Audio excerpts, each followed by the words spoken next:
It's a day 70 and I'm preparing for NEET. पता है मेरा बैकलॉग बन गया यार। पता है मैं कितना कोशिश मैंने किया कि मैं 12th में बैकलॉग नहीं बनाऊंगी अपना, लेकिन मेरा बन गया। और मेरे पास बहुत सारा काम है इस हफ्ते करने के लिए। एंड मतलब मैं इस बार में पक्का करूँगी। मतलब मैं ना हर बार ऐसे पूरा नहीं कर पाती जितना पूरा काम करना होता है। थोड़ा थोड़ा सब में से कर लेती हूँ, मतलब थोड़ा थोड़ा रह जाता है सब में से, या फिर कभी कभी थोड़ा ही हो पाता है। तो अब एक बहुत सीरियस रहूँगी, क्योंकि अब बस शायद 300 देना है या फिर 300 से भी कम देना है, ठीक है। हाँ शायद इतना ही देना है, ठीक है। और अब हमको पढ़ लेना चाहिए। मतलब पढ़ ही रहे हैं, ऐसी बात नहीं है, लेकिन अब थोड़ा ज़्यादा अच्छे से पढ़ना चाहिए। तो मतलब मैं जब मैं 11th में थी ना, तो मैं कितना सोच रही थी कि मैं जब 12th में आऊँगी ना, तो एकदम भाई ऐसा पढ़ लूँगी, ऐसा पढ़ लूँगी कि बस अगले दिन नीट दे दूँगी। इतना अच्छा पढ़ दूँगी और क्रैक हो जाएगा मेरा। लेकिन कोई बात नहीं, ठीक है। मतलब जो भी है, मतलब ठीक है, मतलब ठीक तो नहीं है बट ठीक है। तो आज हमारा ऐसे टेस्ट वगैरह था पीडब्ल्यू में, ठीक है। तो पेपर बहुत आसान था ये वाला। तो केमिस्ट्री बायो हो गई थी, लेकिन फिज़िक्स मैंने एक्चुअली पढ़ा ही आधा था। मतलब पढ़ा था, लेकिन क्वेश्चंस मैंने आधे की मतलब प्रैक्टिस किए थे। तो मैंने अटेम्प्ट इसका मतलब छोड़ दिए थे मैंने बहुत क्वेश्चन, पूरे नहीं किए मैंने। और बस पता है मैं ना ऐसे शॉर्ट नोट्स बना लेती हूँ केमिस्ट्री का। मेरे पास है सॉल्यूशन और इलेक्ट्रोकेमिस्ट्री का, और एक ही केमिकल काइनेटिक्स का है। अब वैसे हमको ऑर्गेनिक करनी है 11th की। मतलब हमारी कोचिंग में वही हो रही है, मतलब रिवीजन करा रहे हैं, बस ऐसे पूरा नहीं पढ़ा रहे हैं अच्छे से, बस रिवाइज करा रहे हैं। तो उसका भी टेस्ट होगा, तो वो भी मुझे पढ़ना है अभी, ठीक है। तो अभी तो हाँ, मतलब इसी हफ्ते पढ़ेंगे, बहुत इंपॉर्टेंट है। पता है मेरे को बहुत ऐसे रोना आ रहा है कि मैंने 11th में क्यों नहीं पढ़ा।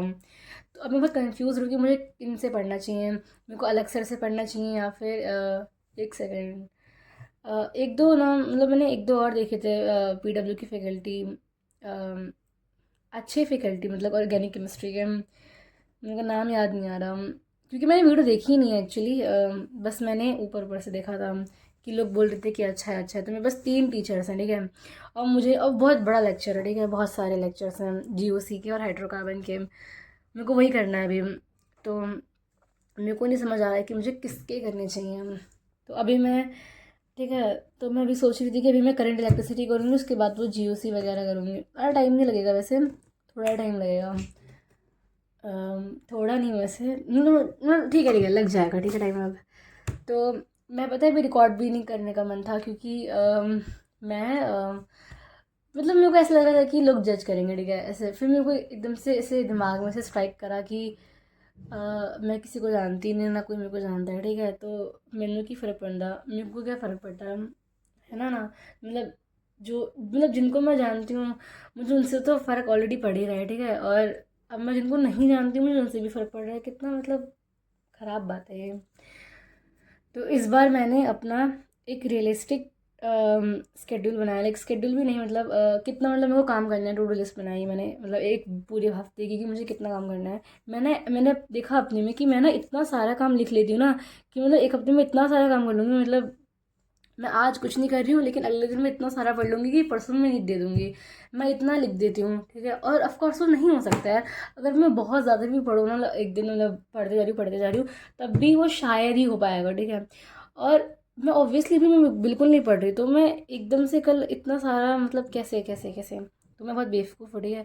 तो इस बार मैंने बहुत एकदम ऐसा बनाया है कि मैं कर भी सकूँ, ठीक है। तो मैं करूँगी पक्का, प्रॉमिस। अपने मतलब अपने आप किया है, ठीक है। तो अभी मैं बस बता रही थी कि केमिकल मैंने इसके नोट्स बनाए थे, शॉर्ट नोट, इसमें मैंने सब कुछ इंक्लूड कर रहा था। और ये बहुत हेल्पफुल भी थे, पता है। मेरे पास और भी है ऐसे सॉल्यूशन और इलेक्ट्रोकेमिस्ट्री। एक सेकेंड, ये रहा, ये इलेक्ट्रोकेमिस्ट्री है। तो ये सारे मैंने फॉर्मूले में लिखे हुए हैं। और इससे पता, सच में मैंने जब पेपर होता है ना, तो मैं वही बस इसको थोड़ा देख लेती हूँ, क्योंकि पढ़ तो रखा ही है ना, क्वेश्चन कर ही रखे हैं, बस थोड़े फॉर्मूले को रिवाइज करने का, क्योंकि मैं भूल तो नहीं गई ना, इसलिए। और मतलब भी बढ़िया है, पता है। मैंने देखो, मेरे को टाइम लगा था, पता है, ज़्यादा टाइम नहीं लगा था, हाँ लगा था। ये इलेक्ट्रिक केमिस्ट्री थी और ये सॉल्यूशन वाला।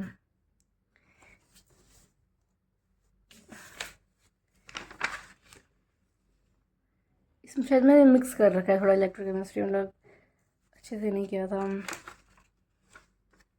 ये यार ये गलत हो गया, सॉरी।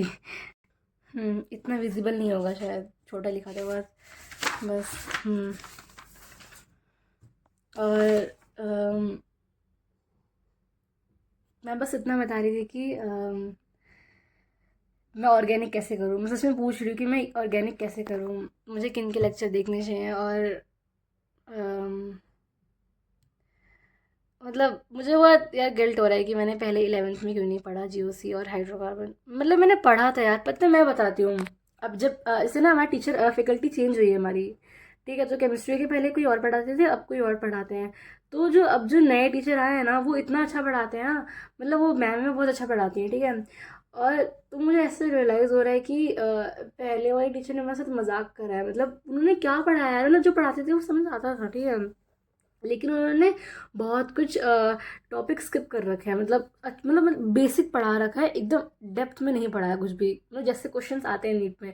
और पता है ये चीज़ मैंने कहीं सुनी थी, मेरे को ऐसे मैं किसी का ऐसे यूट्यूब पे देख रही थी, कोई ड्रॉपर थे और वो बता रहे थे कि उन्होंने वो भी पीडब्ल्यू विद्यापीठ में थे। और और उन्होंने बताया कि वो पहले एलन में थे। तो जब वो पीडब्ल्यू आए तो उन्होंने देखा कि हमें बहुत बेसिक पढ़ाते हैं, बहुत बेसिक, और वैसे क्वेश्चन नहीं आते हैं नीट में। तो ये मैंने बहुत रियलाइज़ किया कि मैं बेसिक ही पढ़ रही थी अब तक। तो अब मुझे बहुत ज़्यादा मेहनत करनी पड़ेगी अपनी तरफ से केमिस्ट्री पढ़ने के लिए। 11वीं की, 12वीं का तो सही चल रहा है अभी फ़िलहाल। तो मैं ये बस बता रही थी कि ये रहा केमिकल काइनेटिक्स। देखो मैंने कितना अच्छे से लिख रखा है। देखो जो रेट ऑफ रिएक्शन है ये रिएक्टेंट के लिए माइनस होती है, क्योंकि जो चेंज होता है मतलब कंसनट्रेशन कम हो रही होती है ना रिएक्टेंट की, तो माइनस लगा है यहाँ पे। और यहाँ पे पॉजिटिव भी होता है क्योंकि बढ़ रही होती है। इसका ग्राफ ये रहा। जैसे ऐसे बहुत ग्राफ भी होते हैं इन सबके, इसे ये रहा ना, ये ज़ीरो ऑर्डर के लिए, फर्स्ट ऑर्डर के लिए। और यहाँ पे एक सेकेंड, हाँ ये रहा कि रेट ऑफ रिएक्शन किस किस पे डिपेंड करता है। यहाँ पे ये सब लिखा हुआ है, ठीक है। राइटिंग समझ आ रही है ना, मतलब इतना तो बुरा नहीं लिखा है शायद मैंने, है ना। और ये पूरा ये रहा, rate of appearance, disappearance, stoichiometric coefficient से डिवाइड नहीं करते हैं, रेट ऑफ रिएक्शन में लेकिन करते हैं, ठीक है।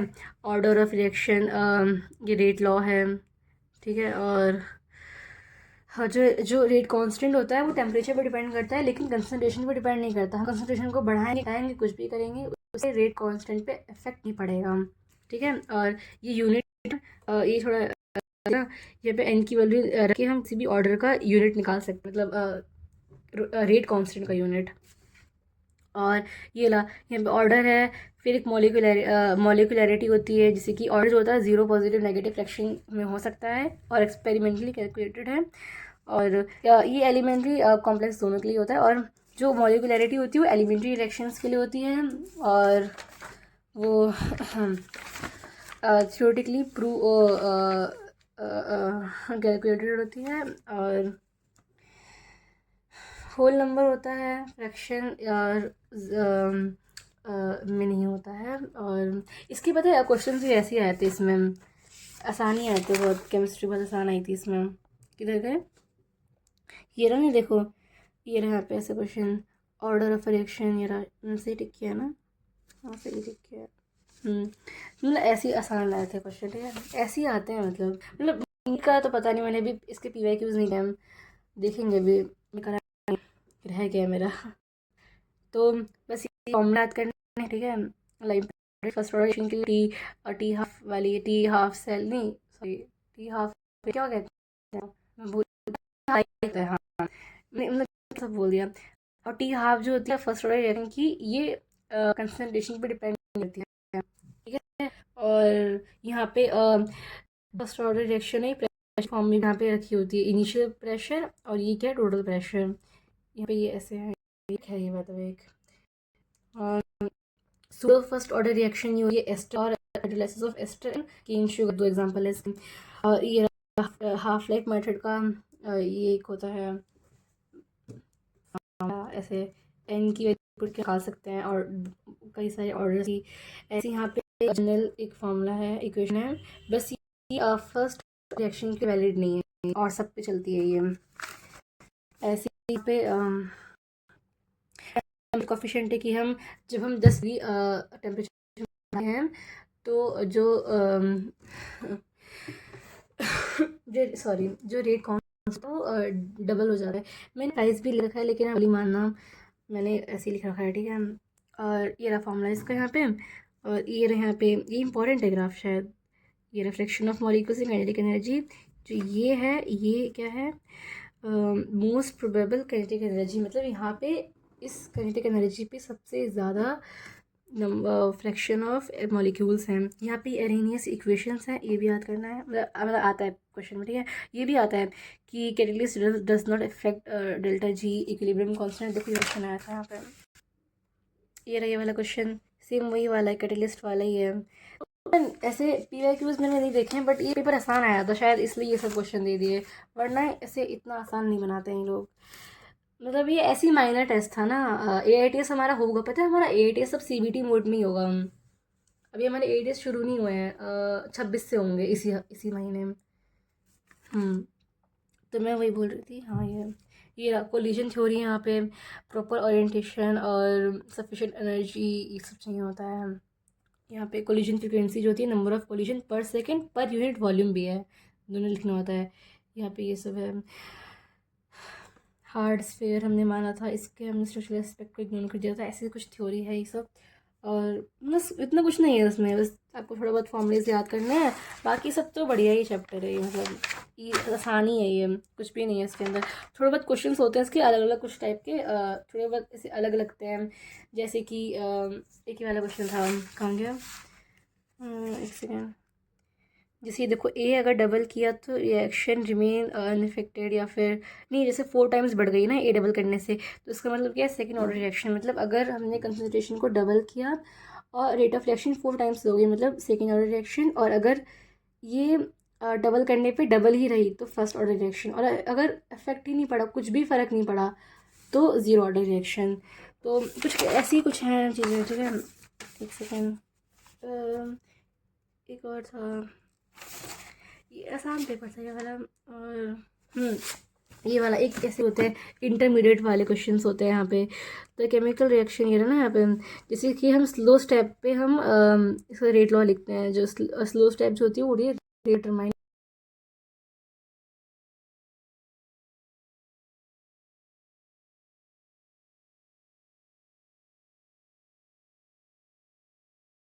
वो रिकॉर्डिंग ऐसे स्टॉप हो गया था। हाँ तो मैं बोल रही थी कि किधर गया, हाँ तो जो नहीं किधर गया क्वेश्चन, अरे यार, हाँ ये रहा। तो इसमें जो है रेट एक्सप्रेशन में इंटरमीडिएट आ रहा है, तो हम इसको हटाएंगे, ठीक है। तो उसके लिए हमें के इक्विलिब्रियम की मतलब ऐसे इक्विलिब्रियम कांस्टेंट जो होता है वो हम ऐसे इसमें पुट करेंगे, ऐसे करेंगे। देखो ये वाला ऐसे क्वेश्चन मैंने किया था एक बार, तो बस ऐसे ही होगा, इसमें एक नया कांस्टेंट बन जाएगा, क्योंकि के इक्विलिब्रियम भी कांस्टेंट है और रेट कांस्टेंट भी कांस्टेंट है, तो दोनों को हम के डैश लिख सकते हैं। तो बस, तो आंसर देखो डिफरेंट आएगा ऑर्डर इसका।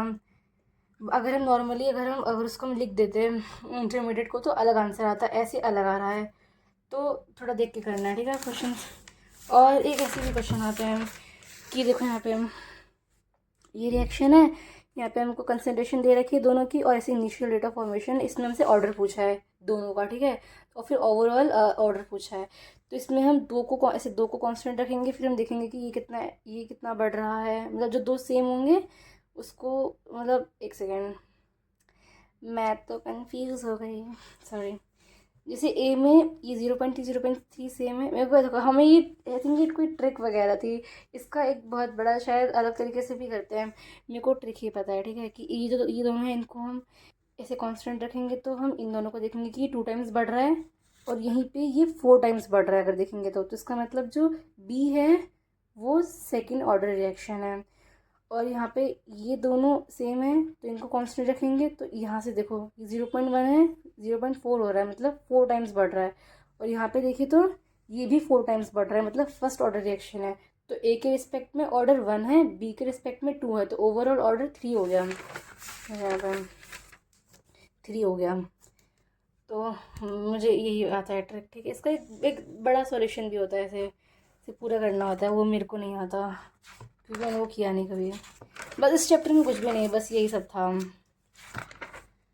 मतलब और भी है वैसे, जैसे यूनिट वगैरह देखना होता है, फिर ऐसे कंफ्यूज, मतलब ऐसे गलत आंसर आ जाता है। तो एक था ना क्वेश्चन वो वाला भी, ये वाला क्वेश्चन, जैसे कि इसमें जैसे कि दे रखा है ग्राम, ग्राम पर लीटर पर मिनट, ठीक है। तो ये कंसंट्रेशन में होता है ना, तो इसको पूरा से चेंज करना पड़ेगा इसका यूनिट, यहाँ पे ये क्वेश्चन से पढ़ेंगे तो, ठीक है। तो इसमें पूरा अगर हम इसको इग्नोर कर देते हैं इस चीज़ को, तो आंसर हमारा ये बी आता है, लेकिन आंसर ए है। तो मेरे को बहुत कन्फ्यूजन हुआ था इस क्वेश्चन में, क्योंकि मेरे को तो यूनिट मैंने देखी नहीं थी ध्यान से। ये इसका ये रहा, देखो। मतलब इसमें पहले मोलारिटी में कन्वर्ट करेंगे, फिर अगर ऑप्शन वापस ही ग्राम में ही है, तो उसको फिर बाद में ग्राम में भी कन्वर्ट कर सकते हैं। मतलब वही है, मतलब ऐसे फालतू फालतू नहीं, मतलब कंफ्यूज कर देता है बस ऐसे। अगर तुम ध्यान नहीं दोगे तो ऐसे थोड़ा ध्यान से पढ़ा करो क्वेश्चन, ठीक है। तो बस मेरे पास इतना ही था बोलने के लिए।